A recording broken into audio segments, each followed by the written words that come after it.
เจ้าสบายดีมื้อนี้สิมากินแฮปปี้วันให้เบิ่งเนาะ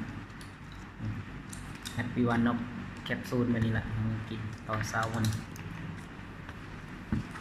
จะได้ค่ะแกะแคปซูลเนาะแกะแคปซูลมากินแล้วกินแคปซูลก็ได้มันจะรสชาติขมเนาะนี่แคปซูลทอดมาเลย เพราะว่ามันจะได้ซึมซับเข้าในร่างกายไวเนาะทอดแล้วก็มาผสมใส่น้ำประมาณนี้นี่ทอดเทใส่เลยนี่เนาะทอดแคปซูลเทเลย2 แคปซูลเช้าแล้วก็แรงกัน2 แคปซูล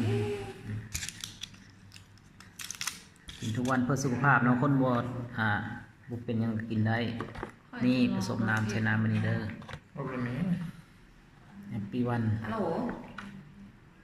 เส้นห้าหลังให้กูดูเส้นห้าหลังให้กูเรียนครับโทรศัพท์รสชาติขมนิดนึงคนบ่มักขมกะรสกินเนาะกินแล้วก็กินน้ำตาม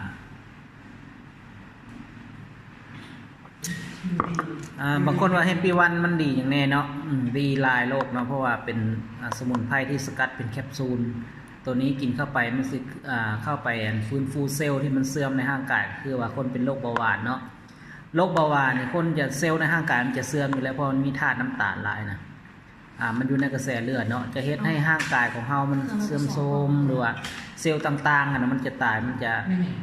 เส้นว่าตับอ่อนของเฮาเนาะตับอ่อนของเฮามันอ่อนเพลียหรือว่า